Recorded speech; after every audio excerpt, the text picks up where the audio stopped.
byrja. Góðan dag, hlustendur góðir. Nú að hefjast beint streymi frá tónleikum Sinfóníuhljómsveitar Íslands úr K-byggingu Landspítalans við Hringbraut.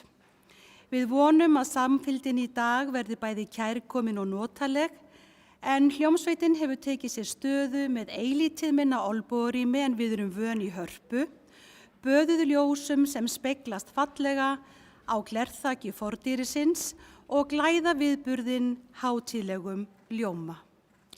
Við lofum notalegri stemningu hér í dag, þar sem jólalög hljóma í hátíðlegum og fallegum hljómsveitarbúningi. Tónleikarnir á Landspítalanum marka upphaf tónleikaferðar hljómsveitarinnar Reykjavík og nágrenni og hluti af 13 viðburðum sem hljómsveitin hefur staðið fyrir á aðventunni og þúsundir hafa notið. Konsertmeistari á tónleikunum Una Sveinbjarnardóttir og hljómsveitarstjóri Elías Brán. Ég heiti Hjördís Ástráðsdóttir og fræðslustjóri sveitarinnar og mun fylgja ykkur á þessum hálftíma löngu jólatónleikum. Við hefjum leik í dag með jólasirpu eftir Robert Shelton. Hér koma fyrir nokkur af vinsælustu jólalögum allra tíma, eins og Hátíð í bæ sem mörg okkar þekkja í flutningi Elíar og Vilhjálms og hátíðirnar sem að Dittu gerði að þjóðareign við texta Ómars Ragnarssonar. Sveiflan og fjörið aldrei langt undan og kristallar hina einu sönnu jólastemningu. Sinfóníuhljómsveit Íslands undir stjórn Elíasar Brán, gjörið þið svo vel.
Nú höldum við í vesturátt yfir Atlandsála, en annað lag á dagskrá hljómsveitarinnar er Litli trommuleikarin eftir bandaríska tónskáldið og útsetjarann Catherine Kennicott Davis. Catherine má líkja við okkar einu sönnu þjóðargersemi og sporgöngukonu Ingibjörgu Þórbergs sem starfaði líkt og Catherine sem tónskáld, textahöfundur og útsetjari.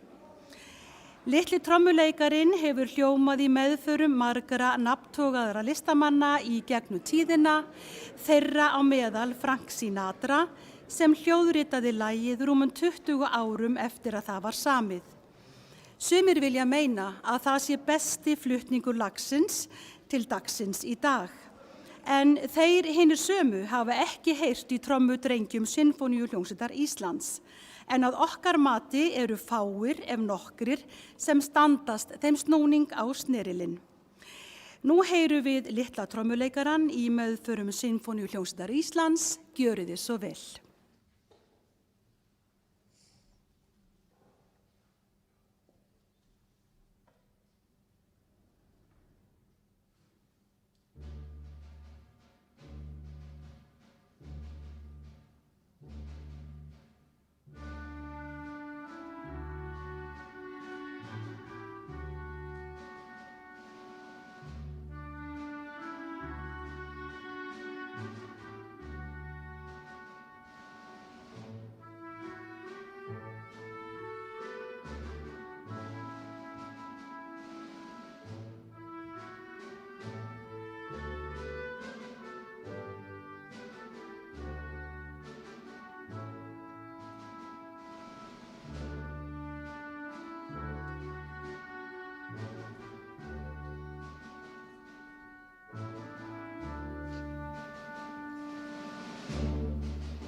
Næst heyrum við hina síungu og hressilegu sleðaferð sem tónskáldið og Íslandsvinurinn Leroy Anderson samdi á sólríkum sumardegi vestur í Kaliforníu.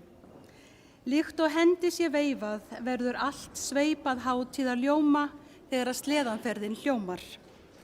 Margir tengja sleðaferðina við hreindýr og ferðalag jólasveinsins á himinfestingunni.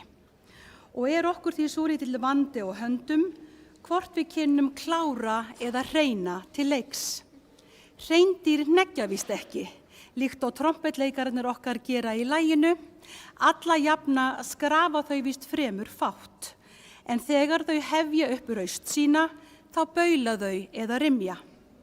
Ekki heyrist frá þeim hófadynur, því þegar hreindýrahjörð á ferð, má einna helst líkja hljóðinu við regndropahljóð þar sem smellir koma frá sinum í fótum klaufdýranna. Svo hreinar eða hross, góðu hlustendur, ykkar valið. Nú heyrum við hina einu sönnu sleðaferð í meðförum Sinfóníuhljómsveitar Íslands.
Hátíð trompetleikarans eftir fyrrnefndan Leroy Anderson hljómaði fyrst á tónleikum á gamlársdag árið 1954 í meðförum Cincinnati Sinfóníuhljómsveitarinnar í Ohio í Bandaríkjunum.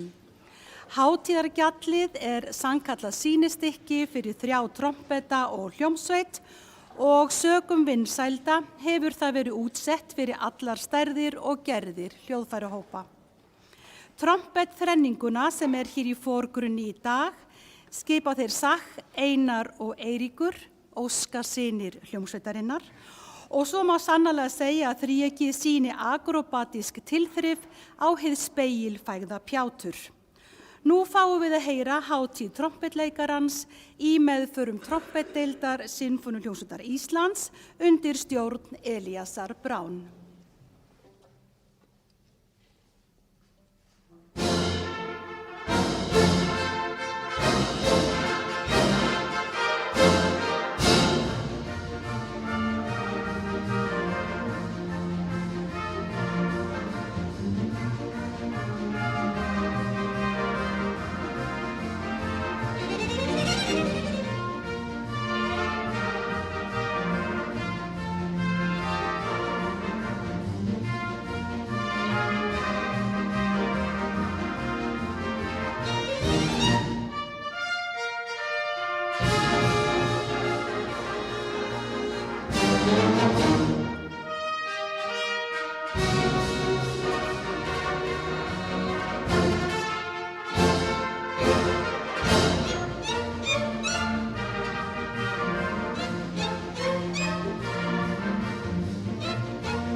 Í upphafi vikunar hélt Sinfóníuhljómsveit Íslands sínar árlegu jólastundir þar sem skjólstæðingum Blindrafélagsins og félag heyrnarlausra ásamt nemendum í vinaskólum hljómsveitarinnar þar sem einstök börn stunda nám var boðið að njóta ævintýra á aðventu með hljómsveitinni. Í aðdraganda jólastundana sendu börnin uppáhalds jólalögin sín til okkar sem síðan voru sett saman í syrpu af Þóri Baldursinni.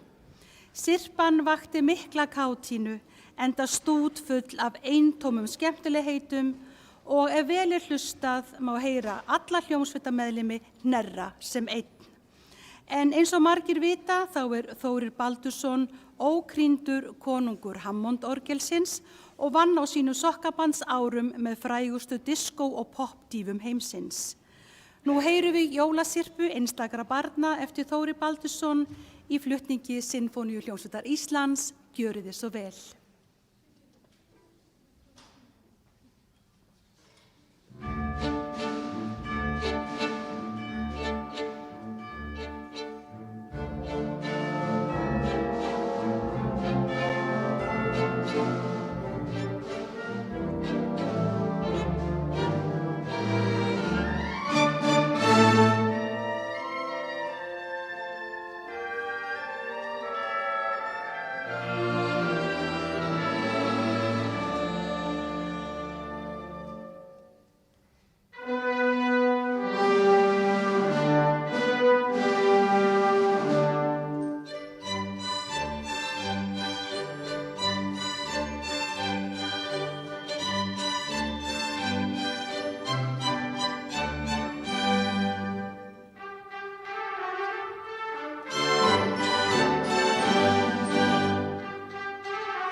Þá komið að leiðarlokum hjá okkur hér í dag, góðir hlustendur, og hafið hjartans þökk fyrir samfylgdina.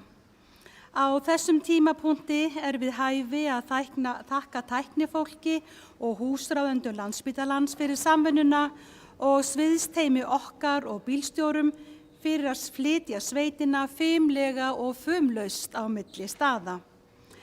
Við kveðjum með jólasyrpu prýdda lögum eftir okkar ástsæla tónskáld Gunnar Þórðarson í hátíðarútsetningu Hrafnkels Orra Egilssonar, sellóleikara hljómsveitarinnar. Fyrir hönd Sinfóníu hljómsveitar Íslands óska ég ykkur öllum ljós og friðar og aðventunni, gleðileg jól.